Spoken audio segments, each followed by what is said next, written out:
Olá, amigos, bem-vindos a mais um momento de estudo do Grupo Espírita Alto de Souza. Vamos começar o nosso momento de estudo lendo uma passagem do livro Pão Nosso, de Chico Xavier, pelo Espírito Emmanuel.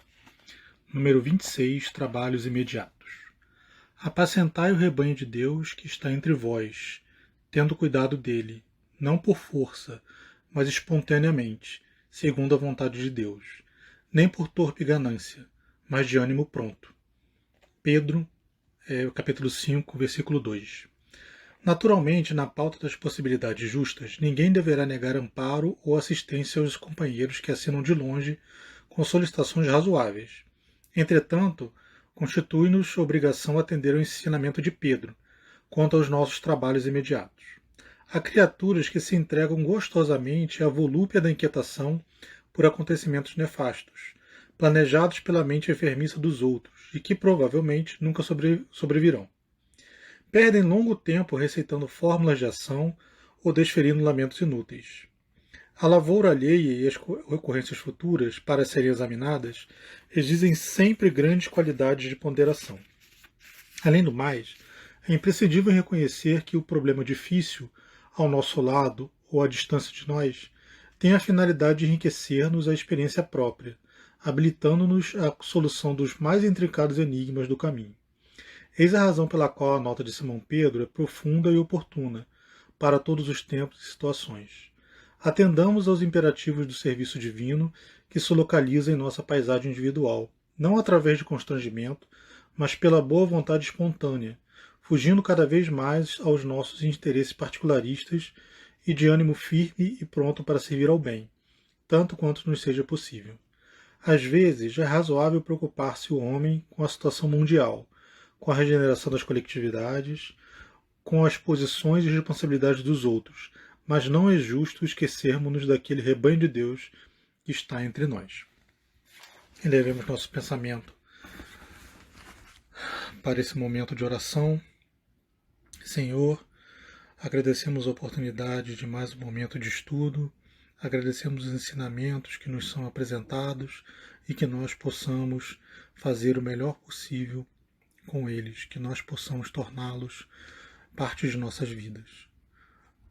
Pedimos, Senhor, a orientação para que nós possamos auxiliar aqueles irmãos que estão passando necessidade, aqueles que estão desesperados, aqueles que estão desesperançosos do seu caminho, Senhor. Olhai por todos nós e ajude-nos a olharmos uns para os outros, que nós possamos praticar a compaixão, praticar a bondade e a ajuda àqueles que necessitam, que nós possamos cada vez mais dar um pouco de cada um de nós. Obrigado, Senhor, pela orientação que nos traz, pela orientação dos nossos guias espirituais, pela orientação de Alto de Souza, pelo auxílio que nos é dado pelos irmãos encarnados e desencarnados. Que nós possamos aproveitar esse momento de estudo da melhor forma possível. Bom, hoje o nosso estudo é do livro Gênesis, capítulo 3.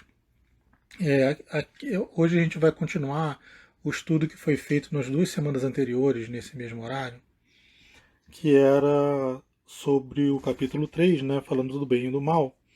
Os capítulos anteriores falavam da origem do bem e do mal e a diferença entre instinto e inteligência. O trecho de hoje, nós vamos falar sobre a destruição dos seres vivos uns pelos outros.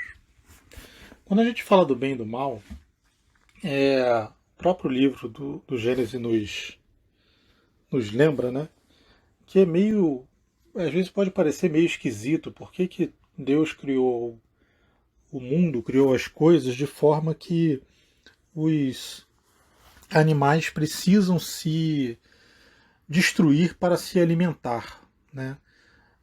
O leão precisa caçar a zebra, a zebra precisa fugir do leão, os animais precisam comer as plantas, os vírus precisam se alimentar de outros seres vivos, as bactérias, os parasitas, o urso, o elefante, a lebre, a raposa, o cachorro, o gato, o rato, todos os animais, todos os seres vivos, né? Eles acabam se alimentando uns dos outros, né? Tem sempre alguém, tem sempre algum ser vivo no começo da cadeia, mas o que a gente vê pela natureza do modo geral é uma cadeia alimentar, né? Uns vão se alimentando dos outros. Isso parece estranho. Por que, que Deus criou as coisas dessa forma, né?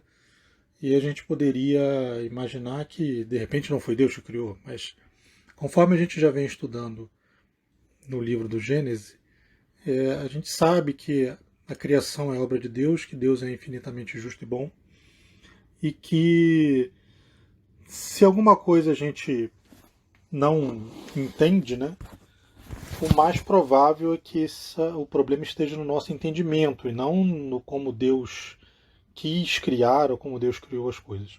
E aí, o livro do Gênesis, ele nos traz uma reflexão sobre isso. A reflexão é até relativamente curta. E a primeira coisa que a gente deve pensar é que quando e aí abrindo um parênteses, né, a gente deve sempre lembrar que o raciocínio, o nosso pensamento, ele é sempre baseado em premissas. A gente pode desenvolver um raciocínio perfeito, correto, o raciocínio estar correto, mas como nós nos baseamos em premissas falsas, a gente acaba chegando numa conclusão falsa, mesmo com um raciocínio completamente, com um raciocínio correto. Quantas vezes a gente escuta notícias, a gente escuta informações, e isso nos leva a conclusões lógicas e conclusões racionais, só que como estávamos baseados em informações falsas, nós chegamos a conclusões também falsas. Então, por isso que a gente tem sempre que estar voltando e validando as nossas premissas. E aí, fechando um parênteses, por que disso, né? Porque a nossa premissa principal aqui é que Deus é justo, é infinitamente justo, sábio e bom. Se ele é infinitamente justo, sábio e bom, e a gente chega numa conclusão que iria contra isso, a gente estaria indo contra a nossa premissa. Então, é provável que a gente tenha ou feito algum raciocínio errado no meio do caminho, ou que a gente tenha se baseado em outras informações que não são corretas ou que tenha faltado alguma informação no nosso caminho. Então, justamente o Gênesis nos traz, assim, quem olha só para a matéria pode achar que essa parte da destruição não faz muito sentido, né? Por que Deus fez isso? Mas mesmo olhando só para a matéria, tem uma coisa que é importante, né? Toda matéria orgânica ela precisa ser transformada, né? Ela precisa ser reciclada, ela precisa ser destruída para que possa renascer de uma outra forma. Então, quantas vezes a gente vê que o ser vivo ele chega a um termo, chega a um tempo da vida dele em que ele deixa de viver, e se ele simplesmente cai apodrecido no chão, ele pode começar a prejudicar as plantas ali ao redor. Quantas vezes esse corpo, né, ele é destruído por bactérias, por vírus, ele apodrece, só que esse apodrecimento precisa de algo para circular mais, né, para ter o círculo. Então, quando a gente vê a cadeia alimentar, a gente vê a planta sendo destruída e transformada por um animal herbívoro, que é destruído e transformado por um animal carnívoro, que é destruído e transformado por um outro animal carnívoro, e assim sucessivamente, até o topo da cadeia, que em princípio não caçado por ninguém. Mas esse animal também é destruído e transformado. Quando ele, às vezes ele está mais velho, ele mesmo assim é caçado por um outro animal carnívoro, ou ele é pego por um animal carniceiro, né, que ele morre e aí os urubus, os abutres, as hienas, ou animais que vivem de, de reciclar esses restos, né, eles também reciclam, eles também consomem esses animais. Então, olhando para a própria matéria, há um motivo para essa transformação. Se a gente olha não para a matéria, mas para a parte espiritual, o fluido vital, aquele corpo não é o que subsiste, né? Tanto o animal quanto o homem, ele quanto a raça humana, quanto os seres humanos, nós somos animados, né, pelo fluido vital. E nós já estamos nas fases do espírito, os animais ainda estão com um princípio inteligente ainda em desenvolvimento. E esse princípio inteligente, ou esse espírito, ele, se tem um envoltório destruído, ele vai para outro. Ele pega ele vai receber um outro envoltório para novamente aprender desde o começo, para exercitar aquelas habilidades materiais e também desenvolver a parte espiritual. Então essa reciclagem de corpos, ela também tem um benefício espiritual.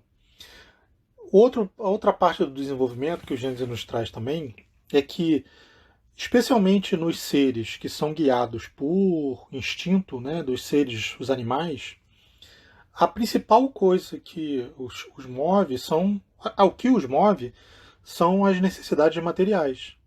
A necessidade de se alimentar, a necessidade de se reproduzir e também a necessidade de viver. O predador que tem que criar artimanhas, parece uma coisa inteligente, mas a gente percebe que os predadores eles vão desenvolvendo algumas habilidades instintivas para poder caçar a presa. Eles aprendem a estar contra o vento, eles aprendem a se esconder, eles aprendem a ir devagar, eles aprendem a ter paciência, porque quando não tem paciência, a presa foge. E a presa também, ela aprende a prestar atenção, a olhar ao redor, às vezes até alguém de sentinela, aprende a correr, aprende a estar perto, a sentir o cheiro, né? A estar de forma que consiga perceber o cheiro. Então, também é um guia para o nosso desenvolvimento material.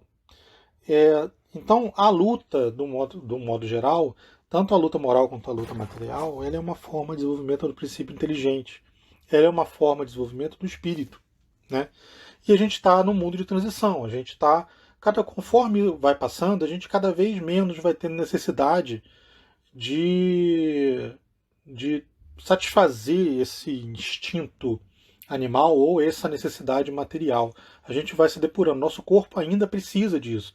A gente precisa de outro ser vivo, seja planta, né? Mesmo aqueles que são veganos, eles precisam destruir uma planta para poder se alimentar. A gente ainda precisa da matéria que é transformada por outros seres vivos. Conforme a gente vai evoluindo espiritualmente, a gente vai dependendo menos disso, né? A gente vai transitando para da parte mais material para a parte mais espiritual. A gente vai conseguindo entender e desenvolver habilidades, né? A gente, em algum momento, quando o nosso espírito estiver mais solto, mais desenvolvido, poderíamos ir para um planeta em que essa necessidade material é menor, né? A gente não precisaria destruir tanto ou depender tanto de outros seres vivos para poder se desenvolver. Então a gente tem que lembrar sempre que a questão da luta, a questão da necessidade, ela faz com que a gente progrida, com que o mundo progrida, com que os homens progridam, com que os animais progridam, com que os princípios, com que o seu princípio inteligente progrida também. Bom, após essa breve reflexão, vamos fazer uma nossa oração final. Senhor, agradecemos por esse momento de reflexão, que nós possamos compreender melhor a sua obra, melhor os seus ensinamentos, que nós possamos olhar mais para aqueles que têm necessidades, que nós possamos praticar a caridade a todo momento, que nós possamos evoluir intelectualmente, espiritualmente, moralmente, e que nós possamos, cada vez mais, aos poucos, devagar, fazer parte da tua obra e sermos instrumentos para a melhora deste planeta. Obrigado por tudo, que assim seja.